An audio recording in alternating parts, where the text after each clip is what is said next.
The gavel came down so hard, it cracked the edge of Judge Harlan Pruitt's oak desk, and every man in that sweltering courthouse held his breath. "Sheriff Cade Calloway," the judge said, his voice low and deliberate, the kind of quiet that was louder than a shout. "I am ordering you, under the full authority of this court and the territorial law of New Mexico, to place that woman under arrest.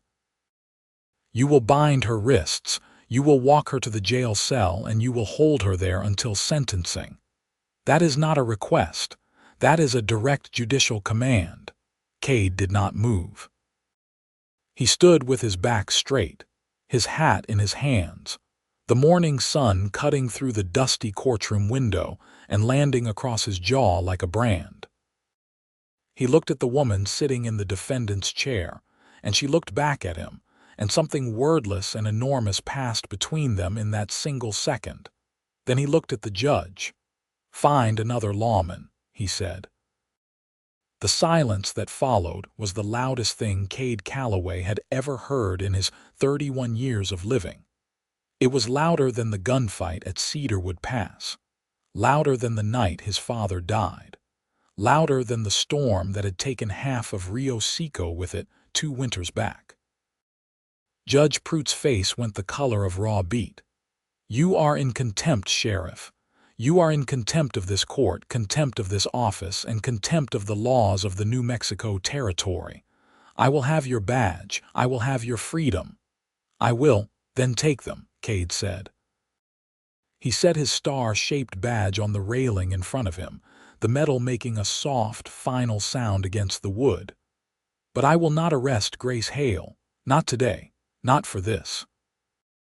He turned, walked to the back of the room, and pushed open the heavy courthouse door, stepping out into the white-hot light of a September morning in 1882, leaving behind a courtroom full of shocked faces, an enraged judge, and a woman with dark eyes who was trying very hard not to cry.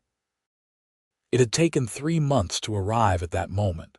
3 months since Grace Hale had ridden into Rio Seco on a chestnut mare named Juniper with nothing but 2 saddlebags, a carpet bag, and a secret heavy enough to sink a riverboat. She had arrived on a Thursday, which was the day the town did its weekly market on the main square, and she had ridden right through the middle of it all without stopping, which struck people as strange. Most newcomers paused. Most newcomers took in the sight of the dry goods store and the barber shop and the cantina and the little white church on the hill, reassuring themselves that this was a real town, a civilized enough place. Grace had not paused. She had ridden straight to the boarding house run by a widow named Mrs. Doris Fenway, dismounted, paid 3 weeks in advance from a small leather purse, taken her bags up to the room, and shut the door. The first time Cade saw her was the following morning. He had been leaning against the post outside his office, drinking coffee from a tin cup and watching the town wake up in the way he did every morning, slowly, and with a kind of ownership that was not arrogance but simply habit. He had been sheriff of Rio Seco for 4 years. He knew every face on every street. He knew who paid their debts and who stretched them thin. He knew which miners had drinking problems and which ranchers had boundary disputes simmering like pots about to boil over. He knew this town the way a man knows his own hands. So when Grace Hale stepped out of Mrs. Fenway's boarding house and walked down the main street toward the general store, he noticed her immediately. She was not flashy. She was not the kind of woman who made men stop and stare in the obvious way. She was tall for a woman, perhaps 5 feet and 7 inches, with dark brown hair pinned up under a practical straw hat, and she wore a simple blue calico dress that had been washed so many times it had softened to the color of a morning sky. She moved with her chin up and her shoulders back, and her eyes moving carefully from left to right, not with the wonder of a tourist, but with the vigilance of someone who had learned to check her surroundings before she felt safe in them. Cade recognized that kind of vigilance. He had seen it in men who had been through war. He did not introduce himself that day. He was not the kind of man who rushed at things. But the town was small, and by the end of her first week, they had spoken 3 times. Once when he held the door of the general store for her and said good afternoon. Once when he helped her retrieve a parcel that had slid from her arms in the street. And once at the well when they had both arrived at the same moment, and she had insisted he go first because she was not in a hurry, which he had found oddly touching. On the 4th occasion, she sat down across from him at the lunch counter of Me's Kitchen, which was the only eating establishment in town that served a proper midday meal, and she said, without any particular preamble, "You are the sheriff." "I am," he said. "Do you make a habit of watching strangers?" He considered the question seriously, because she had asked it seriously. "Only the ones who look like they might be carrying something heavier than their bags." She looked at him for a long moment. "That is a very perceptive observation for a man who has spoken to me exactly 3 times. 4 now," he said. The corner of her mouth moved. It was not quite a smile, but it was the beginning of one, and Cade found himself wanting to see where it went. Her name, she told him, was Grace Hale. She was 26 years old. She had come from Albuquerque, and before that from Santa Fe, and before that she said simply East, which was clearly a door she was not opening just yet. She had some modest savings, and she was looking for work. She had heard Rio Seco had a schoolhouse without a permanent teacher. "It does," Cade said. "The board has been looking for 6 months. They're particular." "What kind of particular?" "The kind that would rather have no teacher than the wrong one." Grace folded her hands on the counter. "How does one convince them they have the right one?" Cade looked at her. She met his gaze without flinching, and he thought there was something steady in her, something that had been tested and had held. "Show up at the school board meeting Thursday evening," he said. "Say what you know. Let them argue. Don't back down when they do." She nodded once, as if he had confirmed something she had already planned. Thursday came, and she went, and she did exactly what he had said. The school board, 4 men including the mayor and a cattle rancher named Dudley Oaks who had opinions about everything, argued for 40 minutes about her qualifications, her references, and the general propriety of an unmarried woman managing a schoolroom alone. Grace sat in the hard chair at the head of the table and answered every question with the kind of calm precision that made Dudley Oaks increasingly uncomfortable, because he was a man who relied on women becoming flustered under pressure. She was hired on a 2-month trial. The children loved her within a week. It was during that 2nd week that Cade began to understand that something was wrong.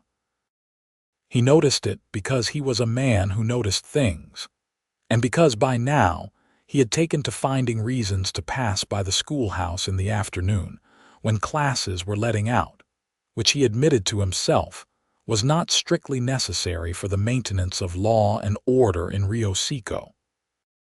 He had noticed that she sometimes stood in the doorway of the schoolhouse, watching the road to the north with an expression that was not quite fear but was adjacent to it.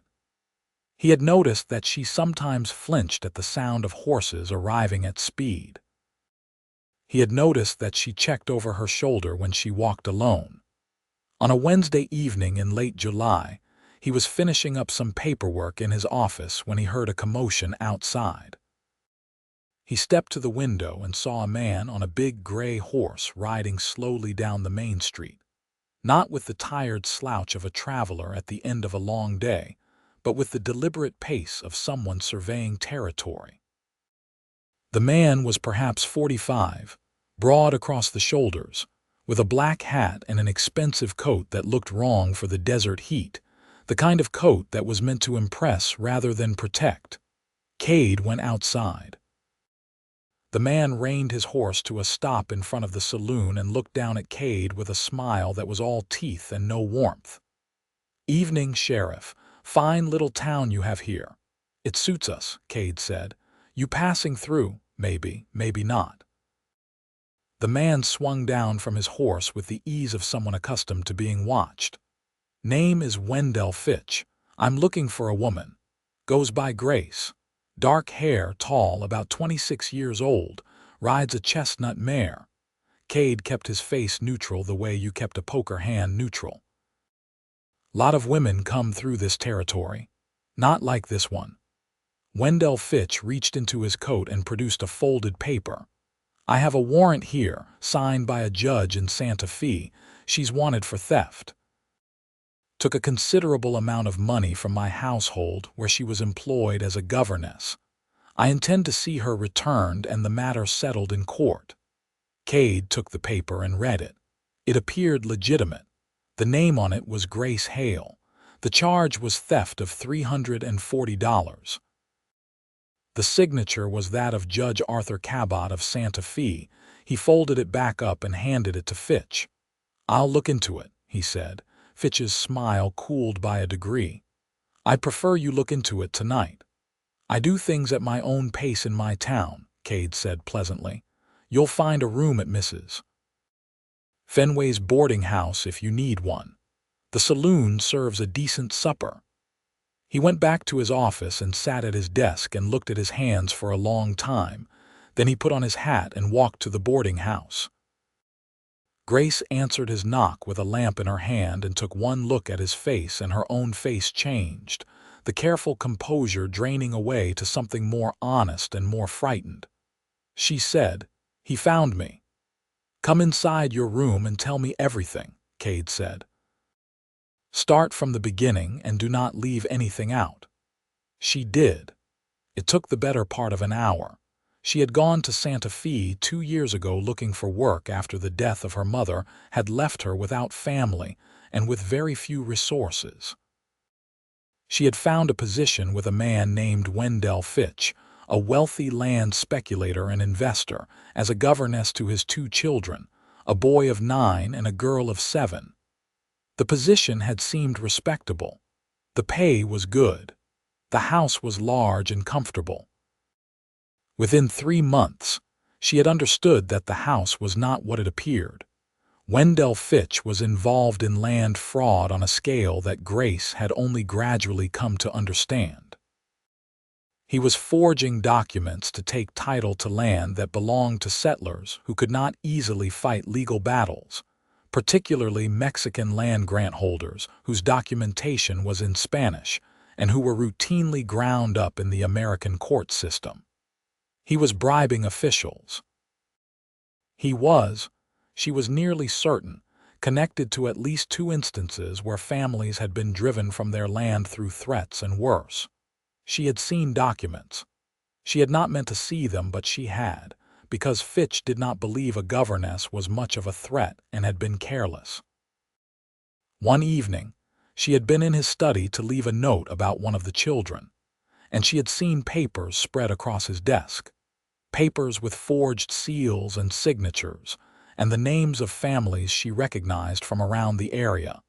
Families who had been quietly dispossessed of their land over the past several years.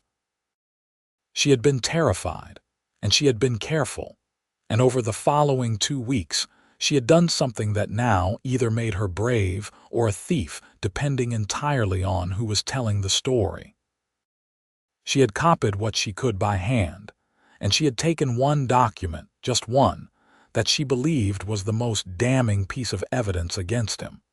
A letter in which Fitch explicitly instructed an associate to forge the signature of a federal land commissioner. She had taken no money. Not 1 cent. She had simply left, in the early morning hours of a Wednesday, with Juniper and her 2 bags and the copied documents and the single stolen letter, because she had hoped to find someone who would listen, some federal marshal or law official who would look at what she had and understand what Wendell Fitch was doing to people who had no recourse. She had not found that person yet. Every official she had approached had either been dismissive or had, she suspected, been in some arrangement with Fitch. He had reach, he had money, and now he had a warrant, and the warrant said she was a thief. You took a document, Cade said. Yes. One document. Yes, I know what that makes me look like. Do you still have it? She rose from her chair and went to the carpet bag and reached inside and produced an oilskin pouch. And inside that pouch were papers, some originals and some in her own careful handwriting. And Cade sat at the small table in the lamplight and read everything she put before him. He was not an educated man in the formal sense. He had grown up on a ranch in southern Texas, had learned letters from his mother and law from 4 years of doing it and making mistakes and doing it better the next time. But he could read, and he could think, and what he read over the course of the next 30 minutes turned his stomach. He looked up at her when he was finished. If these are what you say they are, Fitch has been stealing land from families all over this region for years. That is what they are, Grace said. She was sitting very straight in her chair with her hands folded in her lap, the lamp throwing warm light across her face, and she looked tired in a way that had nothing to do with the hour and everything to do with carrying this alone for months. Why didn't you go to a federal marshal? I went to 2. The first one told me he would look into it and I should return to my employer. When I refused, he sent word to Fitch. I barely got out of that town ahead of Fitch's men. The second federal marshal in Albuquerque listened more carefully and then told me that a document taken without permission was likely inadmissible and that my account alone was insufficient and that I should retain a lawyer. She paused. I did not have money for a lawyer. Cade was quiet for a moment, then he said, Fitch has a warrant. It was issued by a judge in Santa Fe named Arthur Cabot. Something moved in her face. Cabot, I know that name. He is in the papers. He receives gifts from Fitch. Land, I think, or money, I could not determine exactly which. You're telling me the judge who signed the warrant against you is connected to the man you're trying to expose? Yes, Grace said. That is exactly what I am telling you. Cade set his hat on the table and pressed his hand flat against the papers in front of him and said nothing for a full minute. He thought about the law, which he had spent 4 years enforcing with a consistency he was proud of. He thought about the warrant, which appeared legal on its face. He thought about Wendell Fitch sitting in the saloon, right now probably very confident that by morning he would have the woman and the documents, and this particular problem would disappear. He thought about the families whose names were in these papers, Mexican families, settler families, people who had built their lives on land that had then been taken from them through forgery and corruption. Then he looked at Grace Hale, who was watching him with dark eyes that were steady and exhausted and waiting, and who had not asked him to help her, who had simply told him the truth, and was now sitting with the quiet dignity of someone who was prepared to accept whatever came next. You are going to stay in your room tomorrow, he said. You are not going to go to the school. You are going to keep the door locked. If someone knocks, you do not answer unless it is me or Mrs. Fenway. She blinked. What are you going to do? I'm going to have a conversation with Wendell Fitch, Cade said. That conversation happened the following morning over breakfast at Me's kitchen, and it was the kind of conversation where both men knew exactly what was being said beneath the surface of polite words. Fitch was smooth and sure of himself, certain that a small town sheriff would recognize a legitimate warrant and do his duty. He spoke about the rule of law and the importance of protecting men of property from those who would steal from them, and every word he said made Cade more certain about the things Grace had told him. I'll need some time to verify the warrant, Cade said. Fitch's eyes sharpened. It is fully in order. Probably so. I like to be thorough. The judge who signed it would take a dim view of obstruction. I imagine he might, Cade said, and helped himself to more coffee. He sent a telegram that afternoon to the federal marshal's office in Denver, not Santa Fe, describing the situation and what Grace had told him and asking for guidance. He wrote carefully and specifically, so that his meaning was clear without saying things he could not prove. He sent a second telegram to a lawyer he knew in Las Cruces, a man named Samuel Ridgway who had helped him with a complicated land dispute 2 years prior and whom he trusted to be both honest and discreet. Fitch stayed in Rio Seco, watching and waiting. Cade let the days pass and said nothing that could be held against him. Meanwhile, something was happening that Cade had not entirely planned for. Every morning he found a reason to check on Grace, and every morning those conversations lasted longer than they needed to. She began going back to the school on the third day because she would not let children go without their lessons on her account, and he walked with her there and back because Fitch's men, 2 of them who had arrived on the second day, had a habit of loitering near the end of the street. When Grace caught him looking across at them as they walked, she said quietly, "You do not have to do this. Walk down the street. It is part of my job. Protect me." He considered saying something like "it is part of my job for that too," but it would not have been entirely true, and she was not the kind of woman who benefited from half-truths. "I know what Fitch is," he said instead, "and I know what you did to expose him. That is enough for me." She looked at him sideways with a complicated expression. "You are a very unusual sheriff. Rio Seco is a very unusual town." They walked in silence for a moment. Around them the desert morning was coming fully alive, the sun already harsh, a roadrunner skittering across the road ahead. The school bell was ringing in the distance because Billy Crane, who was 9 and took his bell-ringing duties very seriously, had gotten there early. "You have family?" she asked. "My mother is still living. She's in Texas. My father passed 8 years ago." He paused. "I have a brother in Tucson who I write to more than I see." "Are you lonely?" The question surprised him with its directness, but he had learned in the past week that Grace Hale said what she meant, and he respected that enormously. He thought about it honestly. "Sometimes," he said, "not always." She nodded as if this was meaningful information she was filing away. "And you?" he asked. "Always," she said. Then, as if the word had startled her with its honesty, she quickened her step slightly and he let her go, understanding that she had shown him something and needed a moment to recover. The telegram from Denver arrived on a Thursday afternoon.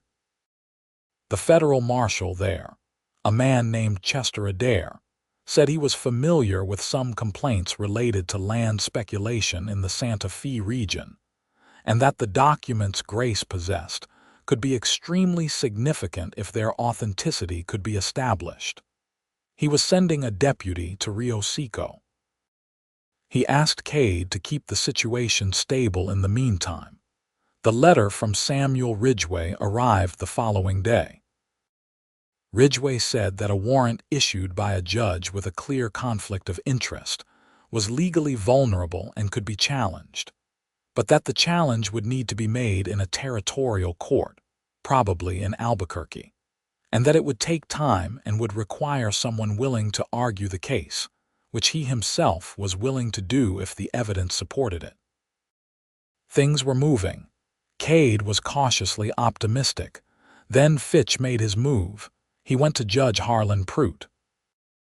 Pruitt was Rio Seco's local territorial judge, a man who held court in town roughly once a month when he made his circuit, and who was known to be rigid about the letter of the law in ways that sometimes frustrated Cade, but that he generally respected. Fitch presented his warrant to Pruitt and described Cade's delay as obstruction, and asked the judge to compel the sheriff to act. Pruitt called a court session for the following Monday. Cade spent the weekend thinking. He thought about the law and about justice, which were not always the same thing and whose relationship he had been trying to untangle for 4 years. He thought about what it meant to serve an institution that sometimes got things wrong. He thought about the families in those documents and what they had lost. He thought about Grace in Mrs. Fenway's boarding house, spending her evenings reading to herself and writing careful letters and meeting every morning with a composure he found extraordinary given everything she was carrying. On Sunday evening, he walked to the boarding house and knocked, and she opened the door, and they sat on the small porch together in the cooling air while the stars came out over the desert in that extravagant way they did in New Mexico, thick and reckless across the sky. And he told her what was going to happen Monday. "Prout will order me to arrest you," he said. "The warrant Fitch has may not be the cleanest thing in the world, but Prout will rule it sufficient." She was quiet for a moment. And then I'm going to refuse." She turned her head to look at him. In the starlight, her face was very still. "That will cost you everything, probably. Your badge, your position, possibly your freedom, possibly." "Why?" she asked, and the word was very quiet, not demanding, just genuinely asking. He looked out at the desert, at the black shapes of the mesas against the starlit sky, and he tried to put into words something he had been turning over for days. "When I became sheriff, I swore to uphold the law," he said. "But there's a thing underneath the law that the law is supposed to be reaching toward, and that thing is justice. When the law and justice point in the same direction, this job is easy.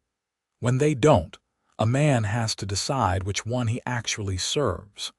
She was watching him very carefully. "I have been a lawman for 4 years, and I have never faced a moment where that choice was real," he continued.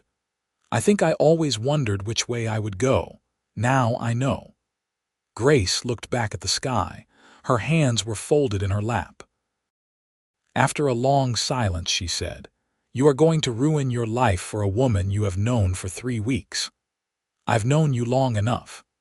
Another silence, warmer than the first. A coyote called from somewhere distant, and the desert answered with its usual profound quiet. "I do not want to be the reason your life is ruined," she said. "Then you will have to hope the federal deputy gets here fast," he said, and she laughed. A real laugh, sudden and unguarded, and it was the most beautiful sound he had heard in a long time. Monday came. The courtroom was packed. Rio Seco was a small town, and small towns ran on drama, and the prospect of a judge ordering a sheriff to act, and a sheriff who might not comply, had brought out everyone who was not otherwise occupied. Mrs. Fenway was there. Me from the restaurant was there. Dudley Oakes was there with his arms crossed, looking judicial about it. Wendell Fitch was there in the front row with his expensive coat, confident and patient as a man who has already calculated the outcome. Grace sat in the defendant's chair with her dark hair pinned up, and her hands still in her lap and her chin at the angle Cade had come to associate with her when she was holding herself together by will alone. Judge Prout reviewed the warrant. He reviewed Cade's stated reasons for delay. He listened to Fitch's lawyer, a man named Percy Galt, who had come up from Albuquerque specifically for this, and who spoke in complete paragraphs. He listened to Cade, who stated simply that he had reason to believe the warrant had been issued by a judge with a conflict of interest, and that he was awaiting guidance from the federal marshal's office in Denver.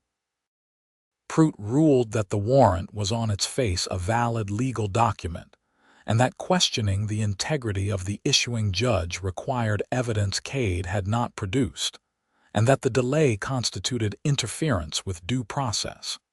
He ordered Cade to arrest Grace Hale immediately. And Cade had set his badge on the railing and walked out. The air outside the courthouse was so bright and dry it felt like stepping into another world.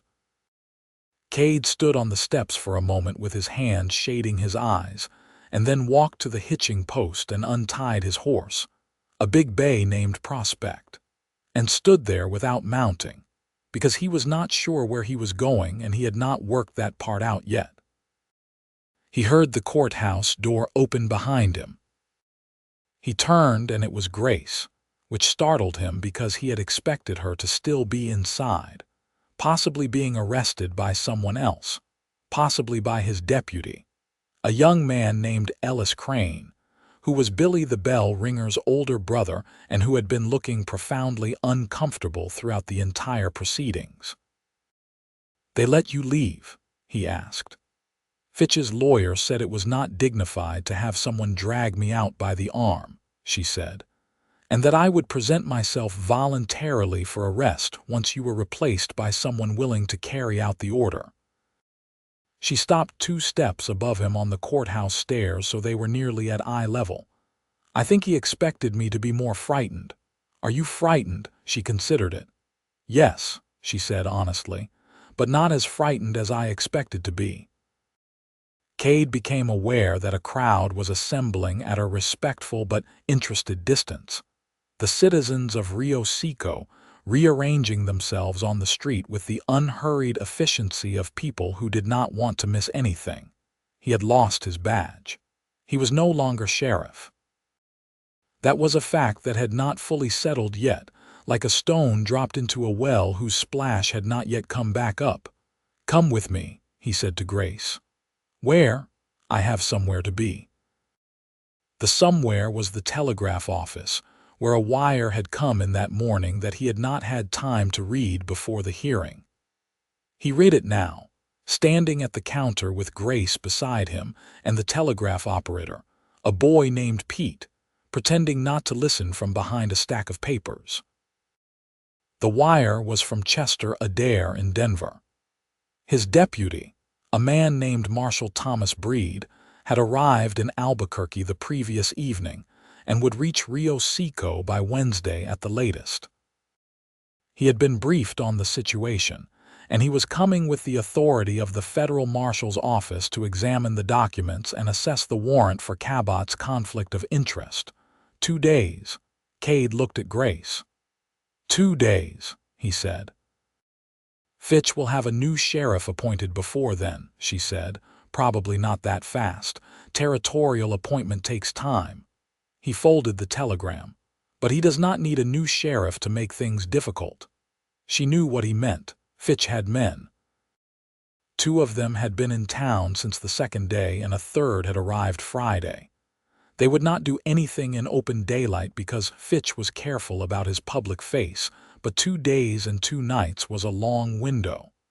"You will stay at my office tonight," Cade said. "And tomorrow?"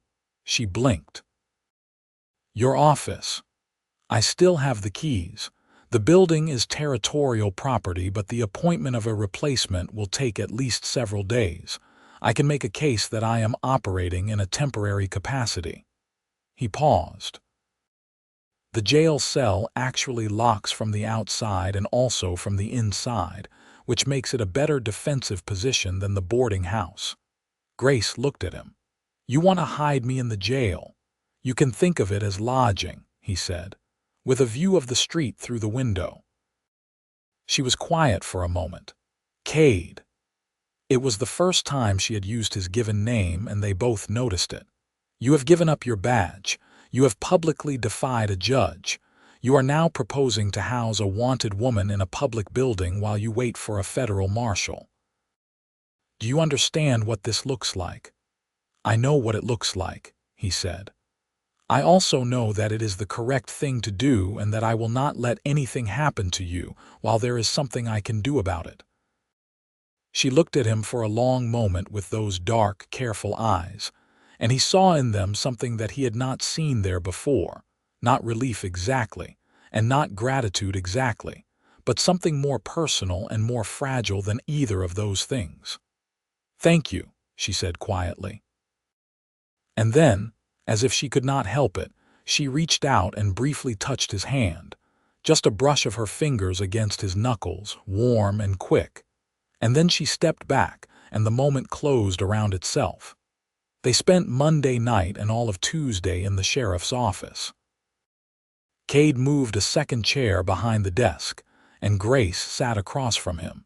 And they talked in the way that people talk when circumstances have stripped away the preliminary steps, and they are suddenly operating at a depth that would normally take months to reach. "You loved that man," Grace observed. "I did," Cade said. "He died 2 years after I came to Rio Seco. I went back for the funeral. His wife gave me his watch." He took it from his pocket and set it on the desk between them. It was a handsome silver pocket watch, well worn, with a simple engraving on the back. She picked it up and turned it in her hands and read the engraving aloud. "To George, who always knew the difference. From Ellie, 1863. She set it down gently. "That is a very good thing to know." "The difference between what?" Cade asked. "Between what is lawful and what is right," she said. "Your Ellie knew what kind of man she had married." The night passed and they slept in shifts, Grace on the cot in the open cell, Cade in the chair at the desk, and the morning came in gradually through the east-facing window. Gray first and then pink, and then the hard, clean light of a September morning in the high desert. Tuesday was tense in the way that waiting is always tense. Fitch came to the sheriff's office at 10 in the morning, knocked, and when Cade opened the door, stood with his hands clasped behind his back and said, in a voice of perfect reasonableness, that he was prepared to drop the charges against Grace in exchange for the return of the document she had taken, which he had a right to as his own property, and her written agreement not to make any claims against him. Cade told him he would pass that along. He told Grace, who sat across the desk with her teacup, and said, "No, I thought you would say that. I did not take that document for my own benefit," she said. "I took it because those families deserved someone to stand up for them, and that piece of paper may be the most concrete evidence there is of what he did. I will not give it back to him." "Then we hold until Wednesday," Cade said. "We hold," she agreed, and there was something in the way she said it, the "we" of it, that sat warmly in the space between them. Tuesday afternoon, Dudley Oakes came by to offer his opinion, which was extensive and unfavorable. He told Cade that he had made a spectacle of himself, that he was throwing away his career, that the woman had clearly turned his head and clouded his judgment, and that any right-thinking man would recognize his duty to the court. Cade listened to all of this politely, and then said that he appreciated Dudley's concern and would take it under advisement. Dudley left in a state of great dissatisfaction. Mrs. Fenway came by with a covered basket containing cornbread and a pot of stewed chicken and some dried apricots, and she said nothing at all except that she was glad someone around here had some backbone, and left. Ellis Crane came by in the evening, looking uncomfortable but determined. He sat in the visitor's chair and turned his hat in his hands and said, "I haven't been told officially that you are no longer sheriff. No appointment has been made, and there is no other lawman in a 50-mile radius available to replace you in the next 48 hours. So as far as I can determine, you are still functioning as the law in Rio Seco." Cade looked at him for a long moment. "That is a generous interpretation." "It is the accurate one," Ellis said. He put his hat back on. "I will be at my usual post if I am needed." He left, and Cade looked at Grace, who was watching him with an expression he was becoming very fond of, which was the one where something moved behind her careful eyes that was warmer than she always intended to show. "That boy is going to be an excellent lawman," she said. "He is," Cade agreed. The night was harder than the first. Fitch's men were visible across the street from the sheriff's office window, one sitting against the wall of the general store, another at the corner. They were not doing anything that could be acted upon. They were simply present, and their presence was a message. At some point past midnight, Cade heard something, not a sound exactly, more of an absence of the usual sounds, the crickets going quiet in that way they did when something moved in the dark. He was across the room and had the door open before he had consciously decided to move, and he stood in the doorway with his hand on his revolver and looked out at the street. One of Fitch's men was walking toward the office. Slowly. "That is far enough," Cade said. The man stopped. "Fitch wants the document tonight. He is prepared to be generous. Tell Fitch that I am not interested in his generosity. He said to tell you that the generous offer expires at sunrise. Then I will let it expire," Cade said. "Walk away." The man walked away. Cade stayed in the doorway another minute, watching. Then he went back inside and found Grace standing behind his desk with a look on her face that was somewhere between frightened and furious. In her hand was the Colt Navy revolver she had apparently retrieved from her carpet bag, which had been brought over from the boarding house earlier that day. He looked at the revolver. "You know how to use that. My father taught me," she said. He believed that the Western Territories were no place for a woman who could not defend herself, and he was correct. Cade thought about a number of things simultaneously, including how much he respected her competence and also how seriously he wanted the federal deputy to arrive in time so that she would not have to use it. He said, "Put it on the desk where you can reach it quickly. Try to sleep." She looked at him across the desk. The lamp was turned low, throwing soft shadows.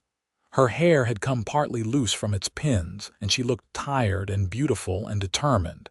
And something moved in his chest that he had been doing his best not to examine too closely for the past several days. "Cade," she said. "Yes." "Why did you not just arrest me?" He was quiet for a moment.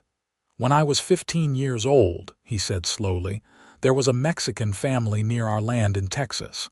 They had been on that land for 3 generations.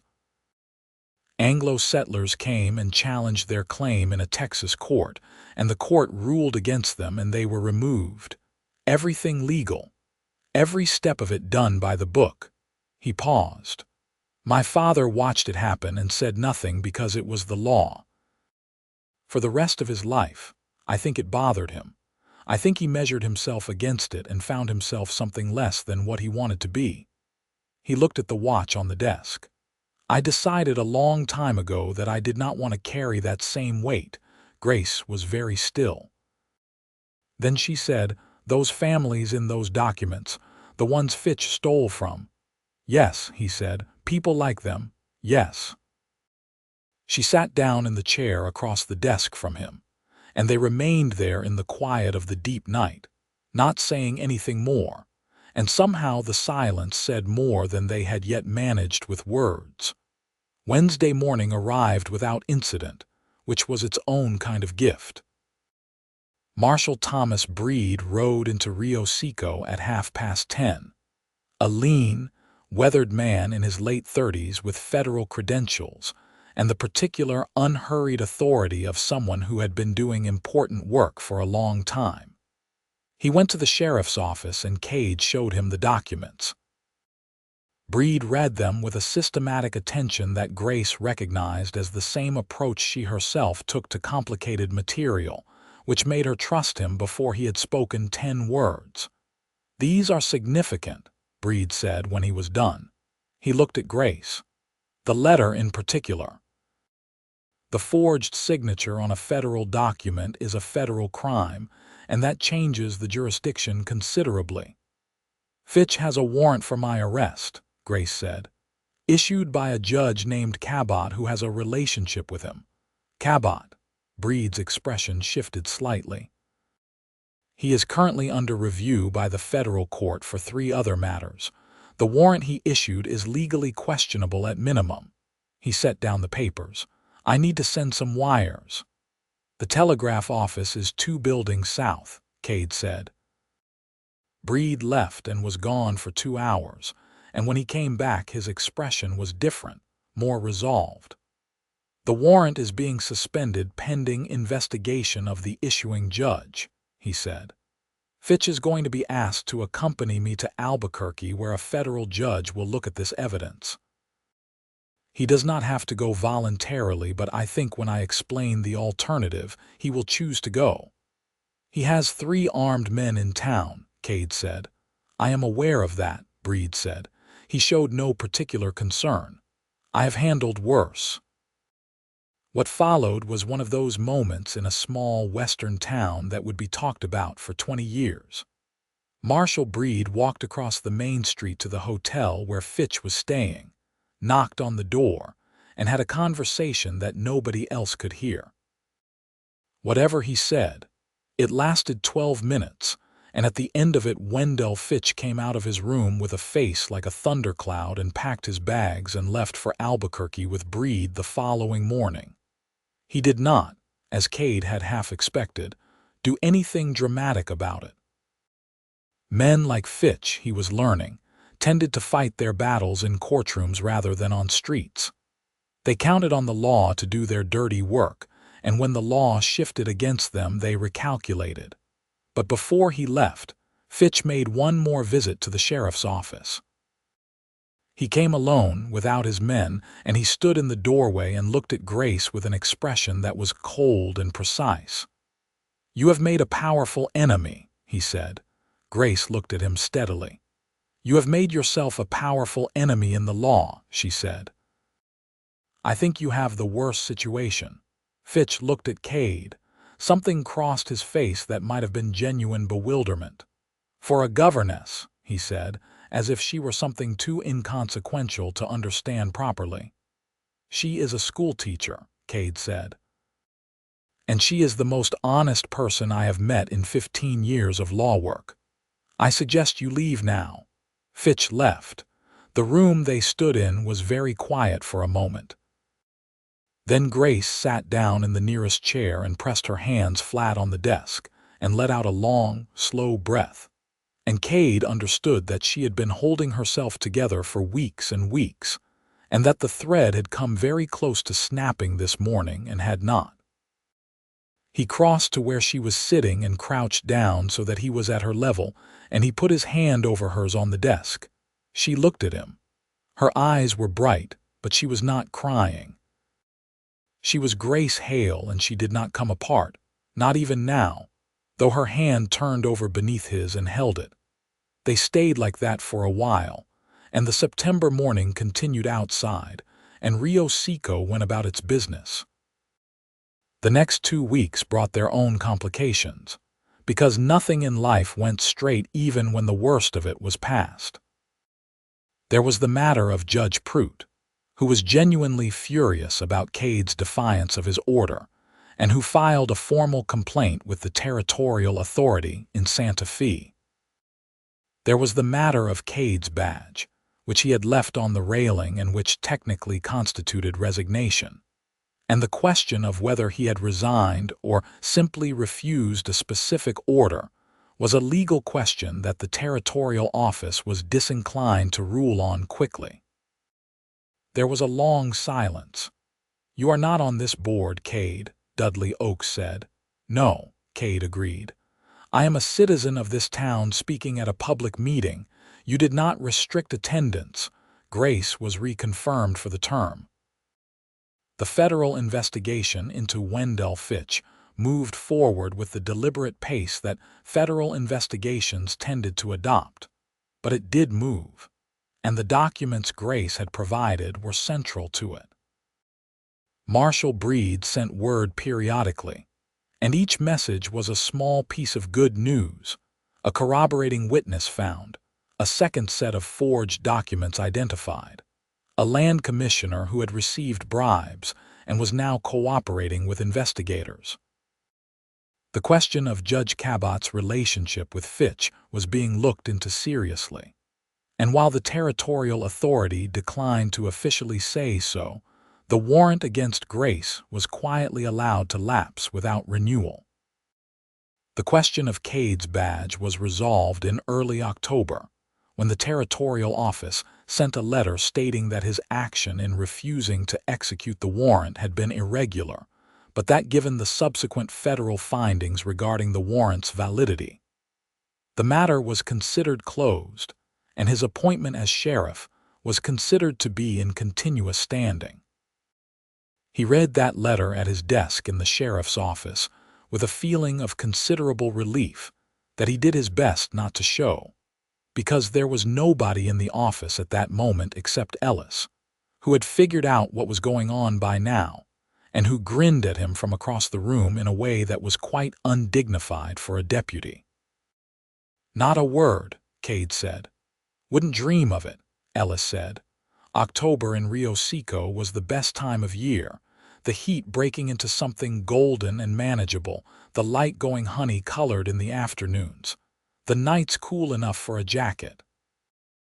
The school was fully in session, and Grace had filled the schoolroom with maps and books borrowed from the territorial library, and a collection of her own, and the children were, by all accounts, learning remarkable quantities of things. Cade had found himself walking to the school in the afternoons, not because he needed to, but because that was where Grace was. And somewhere in the past 2 months, the necessity of being near her had shifted into something else, something that was about wanting rather than protecting, though the two had become so tangled he could not entirely separate them. On a Friday afternoon in the second week of October, he arrived at the schoolhouse just as the last child was leaving, and Grace was standing at the chalkboard, erasing the day's lesson, which appeared to have been about the geography of the New Mexico territory.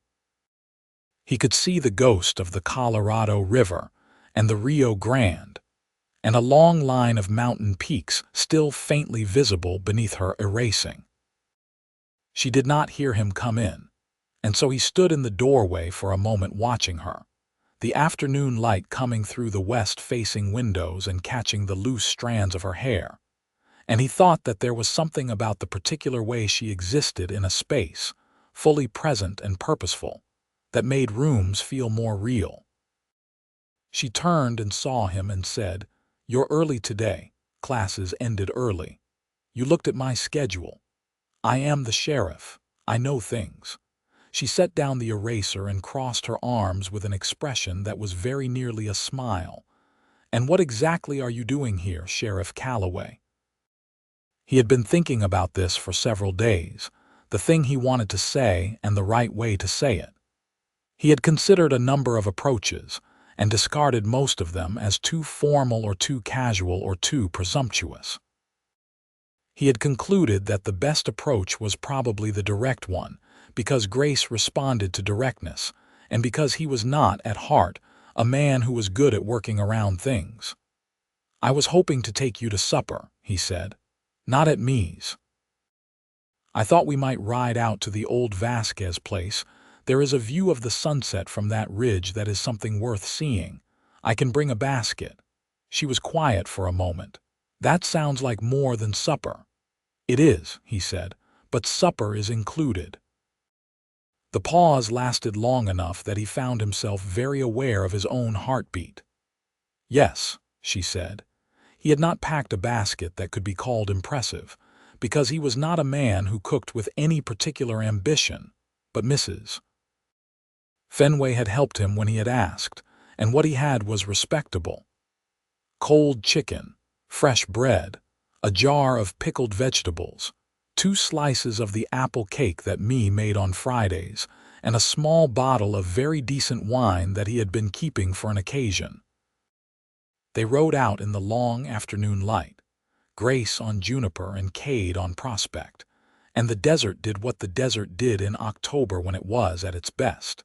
It spread itself out in shades of amber and rust and deep sienna, the shadows of the mesas going long and blue across the valley floor, the sky overhead a depth of blue that had no good comparison in the world of made things.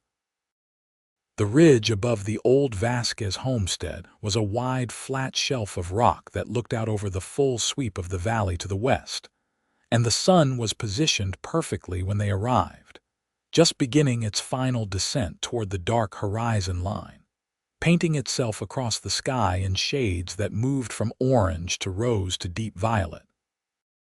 They sat on their horses for a while simply looking at it, and then they dismounted and he spread the blanket he had brought and unpacked the basket, and they sat together with the valley below them and ate and talked and watched the sky change. He told her about the first time he had ridden to this spot, 6 months after arriving in Rio Seco, when he had been feeling uncertain about whether this small desert town was a place he could put down roots. He had ridden up here and watched the sunset and decided to stay.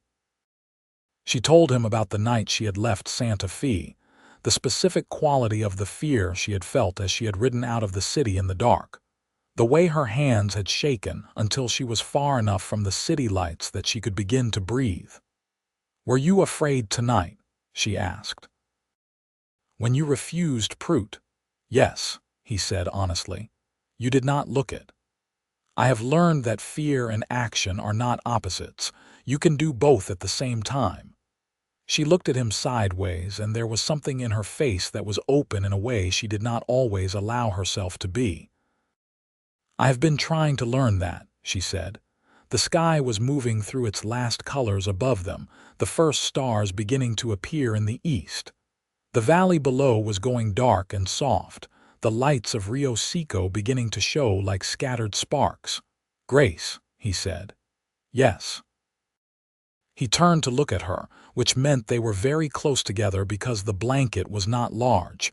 She was looking at him already. "I think you know what I want to say," he said. "I think I do," she agreed.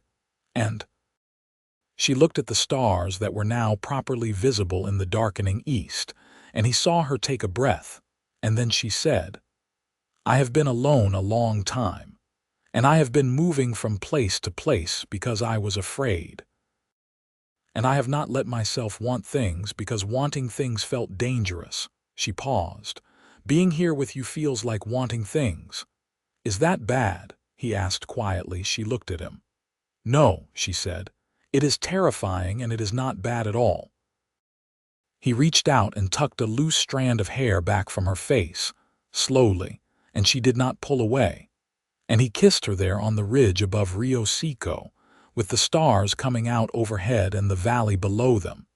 And she kissed him back with a wholehearted sincerity that matched everything else about her. When they rode back to town, it was fully dark, and they rode slowly because there was no urgency, and the desert was luminous under the stars, and Grace rode beside him with her shoulder occasionally touching his, and Cade felt the particular quietness of being exactly where you are supposed to be. The weeks that followed were a season of their own. She continued at the school, and he continued at the sheriff's office, and they had supper together 3 evenings a week at Me's kitchen, which the town noticed and discussed with the attentive interest of people who cared about such things, and did not always have enough happening to occupy their curiosity. Me herself was visibly delighted. Mrs. Fenway said nothing but pressed Grace's dresses with extra care and began sending small extras up to the room, a fresh flower in a cup or an extra slice of cake. On Sunday mornings, they sometimes rode out together, not always to the ridge but through different parts of the desert, and he was teaching her to read the land the way the people who had lived here for generations read it, how to find water by the vegetation, how to read a storm in the way the light changed on the mountains, how to know the difference between a track left today and one left yesterday. She was an excellent student, which he had expected, and she asked questions he had not thought of, which he had also expected. In the evenings at her small table in the boarding house, she was teaching him things as well. They had discovered that his schooling had gaps in it that she found interesting to fill, and she had begun lending him books, and their conversations about those books had the particular quality of conversations between two people who are falling in love and discovering that the interior of the other person is as interesting as everything else about them. November brought word from Marshal Breed that the federal case against Wendell Fitch was proceeding.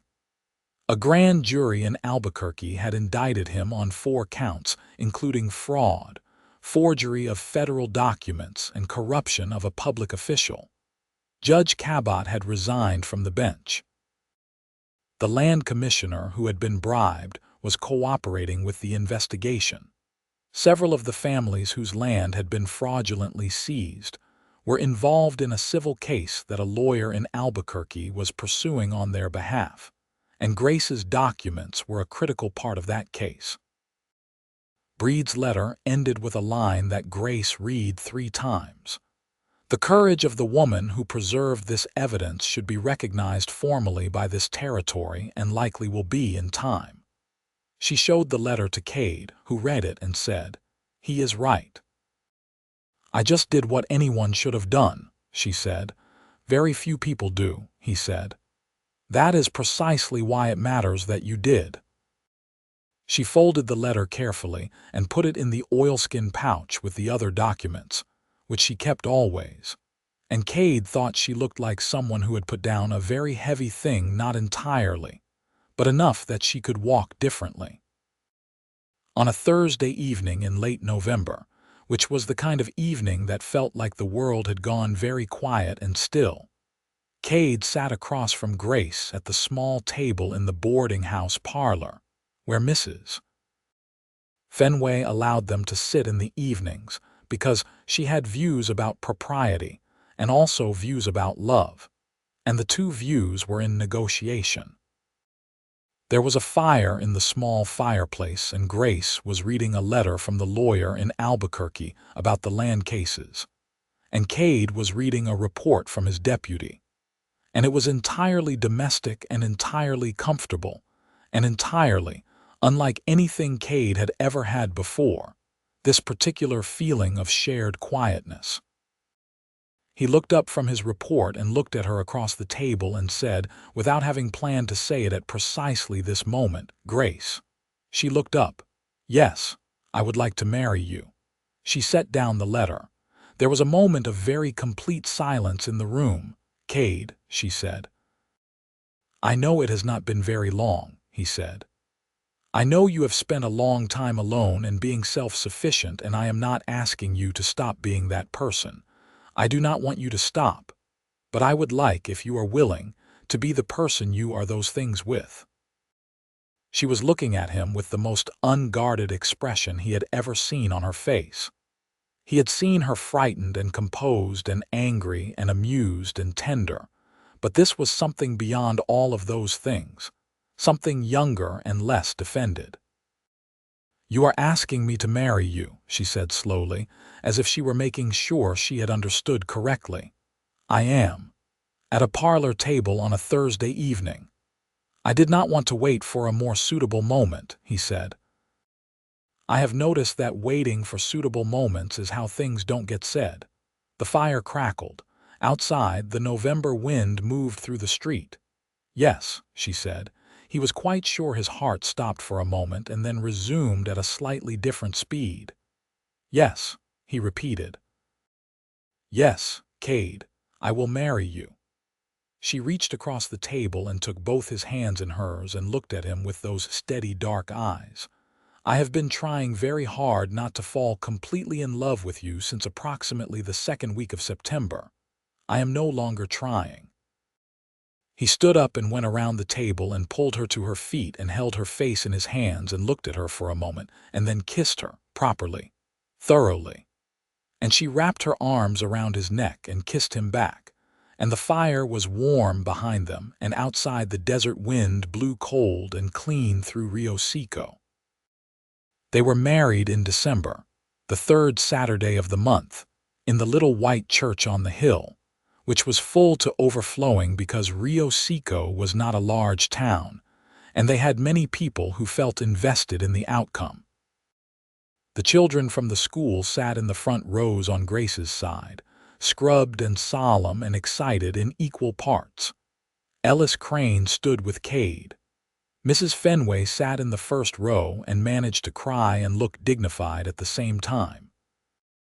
Grace wore a dress she had made herself from ivory muslin with blue ribbon trim at the collar and cuffs, and she walked down the aisle with her chin up, and her dark eyes looking at Cade the way she always looked at things she was fully decided about. He thought she was the most beautiful thing he had ever seen. He thought that was probably not going to change. The vows they made were the traditional ones, because Grace wanted something she could keep her word to without reservation, and they said them clearly, and meant every word. The celebration afterward was held in Me's kitchen, which had been pushed back to accommodate a long table and a fiddle player that Dudley Oakes had located somewhere and contributed as a peace offering, because he had come around on the subject of Grace and on the subject of Cade's decisions in a way that required a gesture. There was dancing and food and more noise than Rio Seco usually produced, and at some point Cade and Grace stepped outside together into the cold December night and stood on the wooden walkway and listened to the music and the laughter inside. And he put his arm around her, and she leaned against him, and the sky above was cold and clear and dense with stars. "Are you happy?" he asked. She considered it in the way she considered everything, honestly and without performance. "Yes," she said. "I am." She looked up at him. "Are you more than I expected to be?" he said.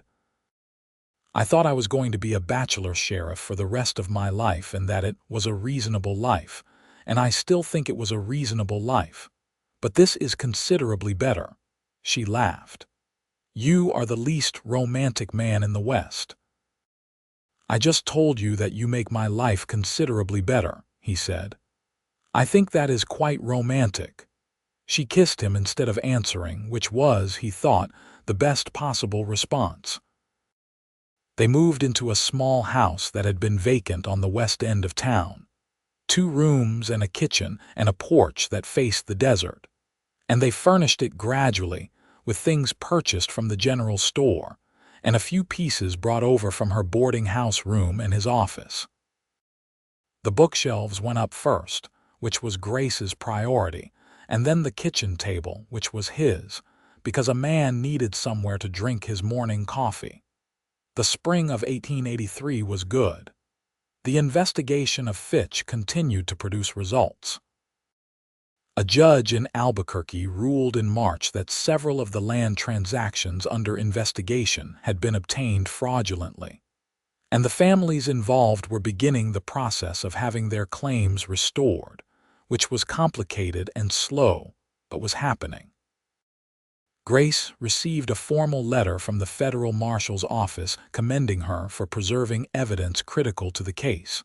She framed it and put it on the wall above the bookshelf, which Cade thought was entirely appropriate.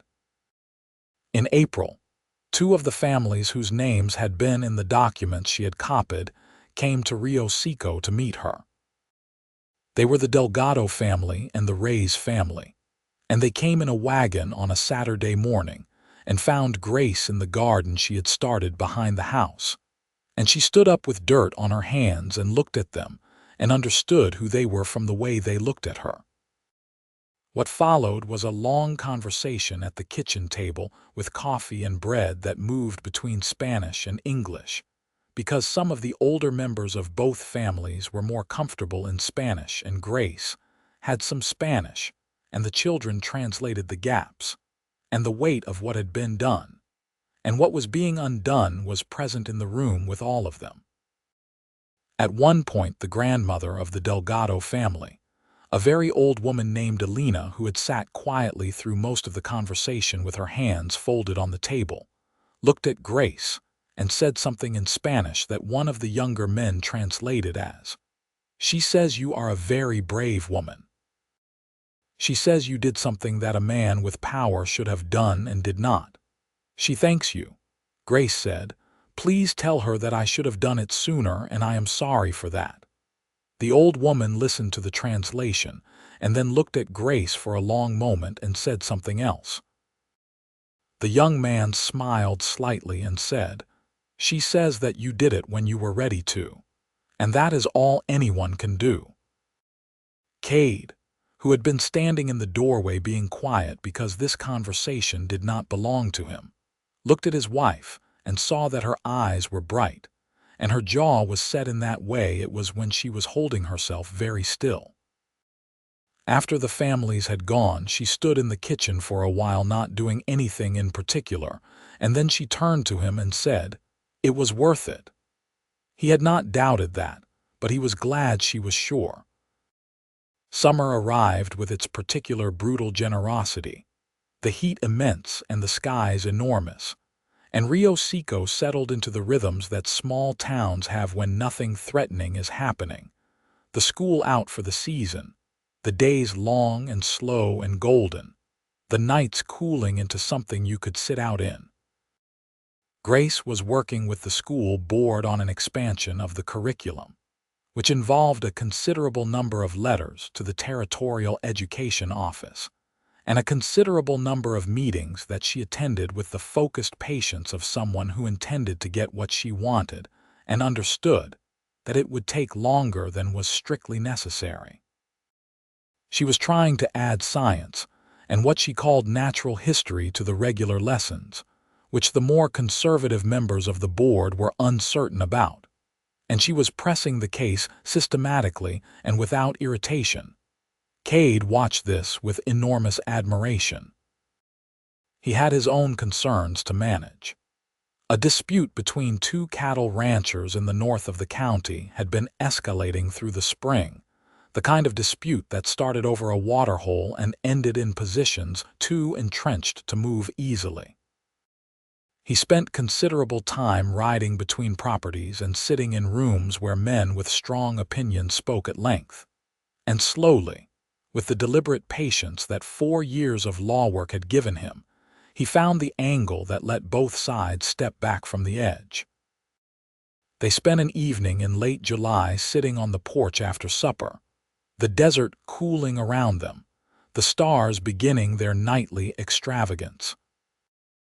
Grace had her bare feet up on the porch railing and a book open in her lap, but she was not reading, and Cade had his coffee and was watching the bats that came out at dusk to wheel above the rooflines.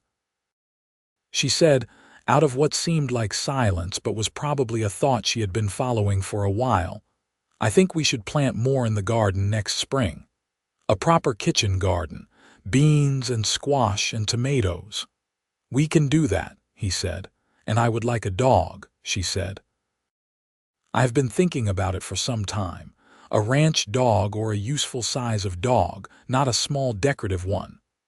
"Also manageable," he said. She closed her book and looked out at the desert. "Cade," she said, "I think I might be with child." He was absolutely still for a moment. Then he turned to look at her. She was watching him with a careful expression that was holding a large quantity of hope and a certain amount of vulnerability. "You think," he said. "I am fairly certain," she said, "but I have not spoken to Dr. Malone yet."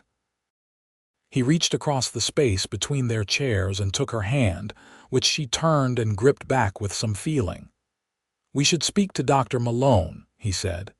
"Yes," she said. They went the following morning. Dr. Malone, who was a compact and direct woman in her 50s who had come to Rio Seco from Philadelphia with her husband who had since passed and had stayed because she was needed, confirmed what Grace had suspected. She would expect the child in February. "February," Grace said, on the way home. "February," Cade agreed. "That is 7 months, give or take."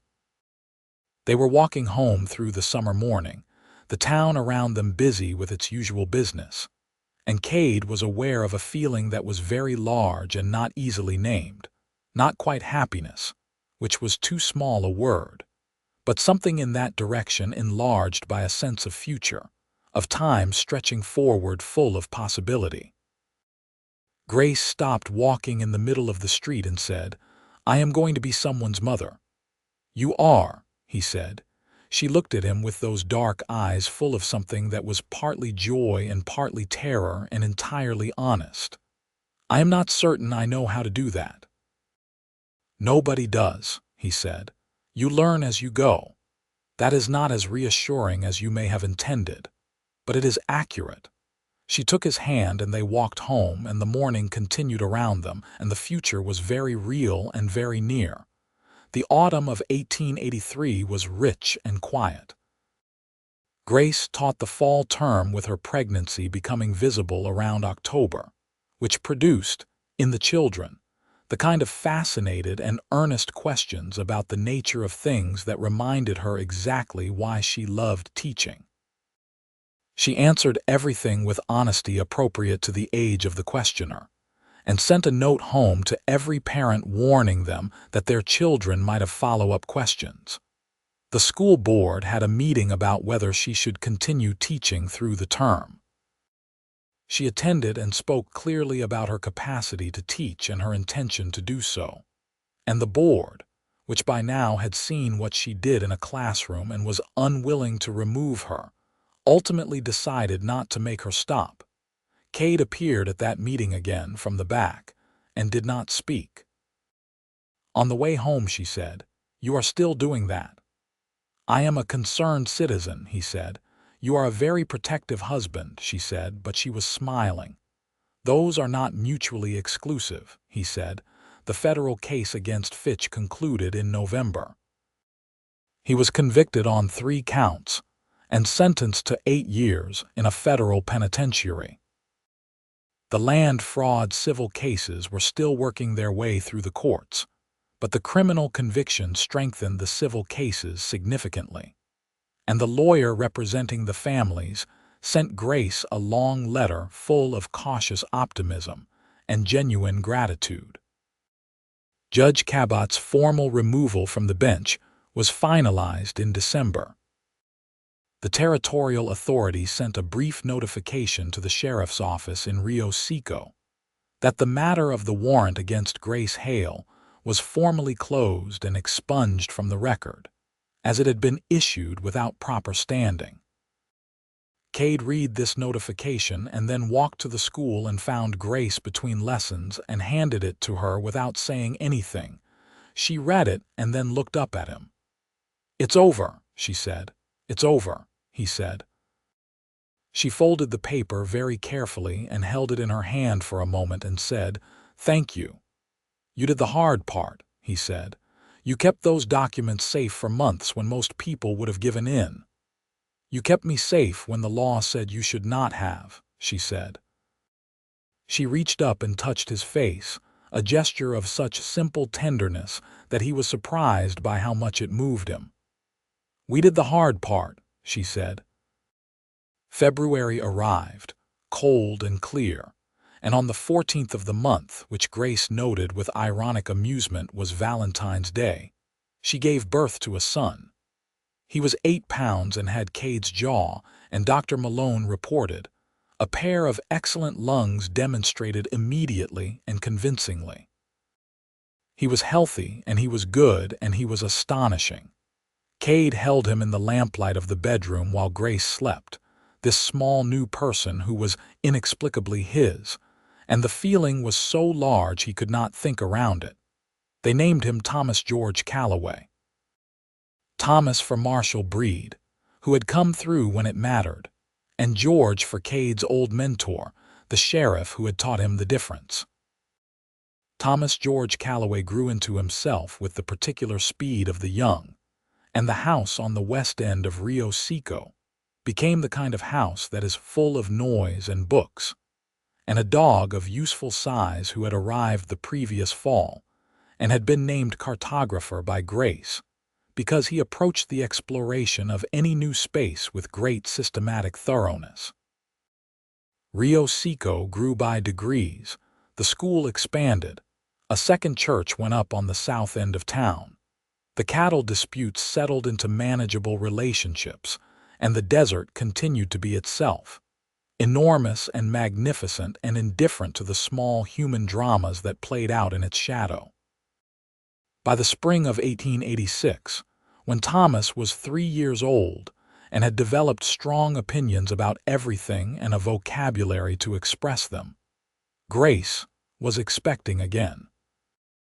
This time she told Cade on the porch in the early evening directly as she always did things, and he kissed her and held her and she laughed against his shoulder. "3 is a good number," she said. "4 is better," he said. "Let us see how this one goes first." The second child was a girl, born in November. They named her Elena after the engraving on the old mentor's watch. Ellie. who knew from the beginning what she thought about things and was not shy about it, which Grace said with great amusement was entirely predictable given the family she was born into. Thomas, who was by now 3.5 and had views about sharing his world, adjusted to being a brother with some difficulty, and then with the wholehearted generosity of a child who has decided something and done it properly. The years that followed were not without their difficulties, because no years are. There were hard winters and dry summers, and the particular challenges of running a household on a sheriff's salary alongside the school salary, which together were sufficient but not lavish. There were illness and the anxieties of parenthood, and the ongoing business of keeping law in a territory that was still young and restless. There was a year when Cade was shot by a cattle rustler, not badly, but enough to keep him in bed for 3 weeks and to give Grace a fear she carried in the back of her chest for a long time after. The specific fear of loving someone whose work required them to put themselves in danger. She told him about that fear one evening when the children were asleep and the house was quiet, and he listened and did not dismiss it or make it smaller, and said that he was not going anywhere, which was not a promise he could make with absolute certainty, and they both knew that, but was a statement of intention so sincere that it carried its own weight. He taught Thomas to ride and to read the land the way he had been taught, and Grace taught both children the things she loved, history and language and the extraordinary complexity of the natural world, and they became people, real and complete and interesting, which is the best thing a child can become. The school, by 1888, had expanded to 2 rooms with a second teacher, a young woman named Clara Park, who had come from Kansas, and who regarded Grace with the admiring attentiveness of someone who has found a mentor. Grace supervised the expanded curriculum with an organized joy that Cade found, after all these years, still entirely recognizable as the woman who had walked down the main street of Rio Seco with her chin up and her eyes checking her surroundings. One evening in the autumn of 1888, they sat on the porch together in the cooling air, which was something they had done since before they were married, watching the last of the sunset go down behind the western mesas. Thomas was inside with Ellie doing something that occasionally produced a thud and then laughter, which Cade had assessed as not requiring intervention. Cartographer lay across their feet with his usual placidity. "I was thinking about the courtroom this morning," Grace said. "When you set your badge on the railing," he raised an eyebrow. "What brought that to mind?"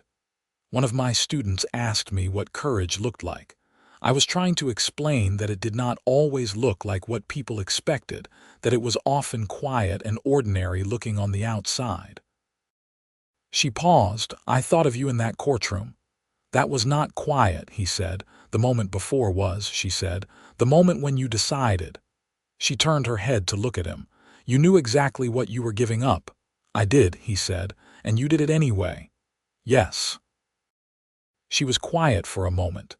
"I am so glad you did," she said softly. "Not only for myself, but because I know you found out something about yourself that you needed to know, something your father did not find out in time." He looked at her. He thought, not for the first time, that she understood him better than he had ever expected to be understood. "What did you tell the student?" he asked. "About what courage looks like," she considered. "I told them that it looked like a person doing the thing they knew was right when doing it cost them something real." She paused. "I did not tell them it was my husband. I thought that might be unprofessional." He put his arm around her, and she leaned against him with the ease of 6 years of choosing each other, and the stars were coming out in the darkening sky above Rio Seco. The same stars they had watched from the ridge on that October evening when everything was still uncertain, and they sat together on the porch while inside their children laughed at something and Cartographer sighed contentedly. and the desert breathed its slow, enormous breath around the town that had become home. The land fraud cases involving the Delgado and Reyes families and others like them were finally resolved in full in 1889, with the families receiving restitution and the restoration of their claims. The letter informing Grace of this conclusion arrived on a Thursday morning, and she read it standing at the kitchen counter, and then went to the window and looked out at the garden she had planted every spring since their first year in this house. The beans and the squash and the tomatoes she had wanted, and the roses she had added later because she had decided there was room for beautiful things alongside useful ones. She heard Cade behind her and turned. He was in the doorway with his hat already on, heading to work, and he stopped when he saw her face. She held out the letter and he crossed the room and read it, and when he looked up his eyes were warm. "Every one of them," she said. "Every one," he agreed. She pressed her hand against his chest and said, "We did a good thing." "You did," he said. "I just refused to stand in your way." She made a sound of disagreement. "You stood in front of me when it mattered," she said. "There is a considerable difference." He covered her hand with his, and they stood in the kitchen of their house with the morning light coming through the window and the voices of their children upstairs and the smell of coffee on the stove.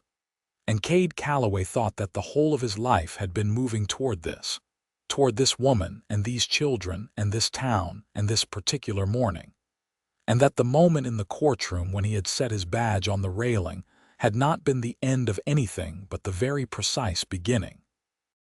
He kissed his wife. She kissed him back. She always did. Ellie appeared at the top of the stairs wanting to know what was for breakfast, and Thomas appeared beside her wanting to know if he could go to the river with Billy Crane's son later that day. And Cade called up that it depended on whether his chores were done, and Grace called up that breakfast was in 20 minutes, and the morning continued in the way that mornings do when a life is full. And Rio Seco stretched around them in the clear autumn air, the school bell starting up in the distance, because Billy Crane's son had taken over the bell-ringing duties from his father, who was now Cade's full deputy, and still managed to look slightly undignified whenever Cade and Grace walked by together, as if the whole business of their happiness was personally funny to him. Perhaps it was. There was something slightly improbable about the way it had all come together. The stubborn sheriff and the brave woman and the courtroom and the badge on the railing, the documents in the oilskin pouch and the warrant that dissolved, and the judge who resigned and the land restored to the families who had worked it. There was something improbable about two people finding each other in the middle of a crisis and discovering that what they needed to save themselves was also what they had been looking for without knowing it. But improbable was not impossible, and the West was full of things that were both at once. Grace finished her letter about the curriculum expansion that afternoon and sent it with the mail coach. Cade resolved a minor dispute between two neighbors about a fence line with the patient efficiency that had become his signature. Thomas did his chores and went to the river with his friend. Ellie read 3 chapters of the book her mother had given her, and decided she had questions about all of them, which was extremely characteristic.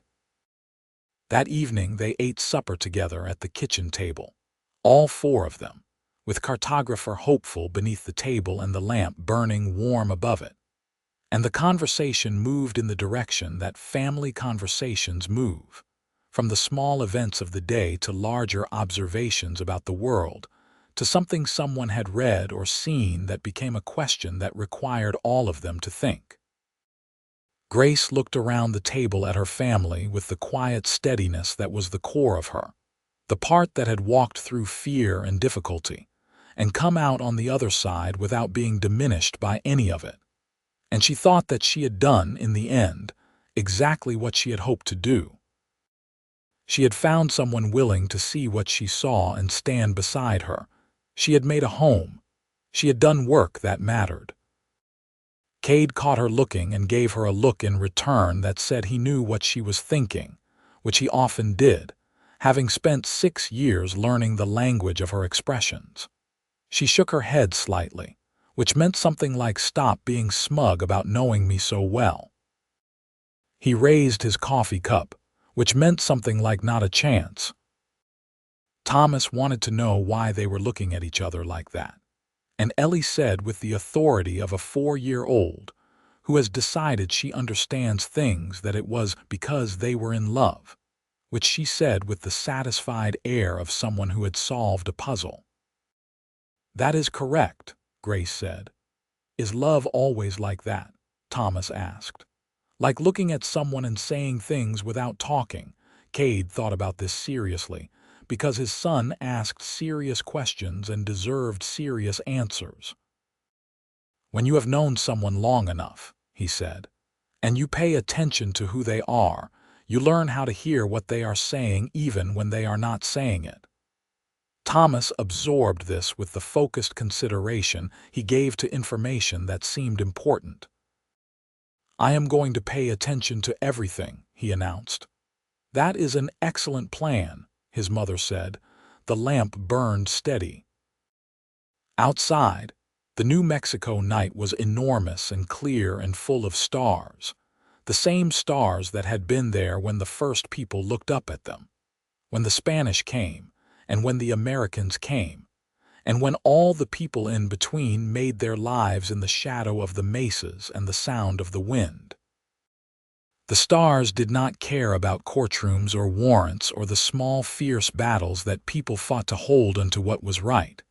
But the people did, and that mattered, and the story of it would go on being told.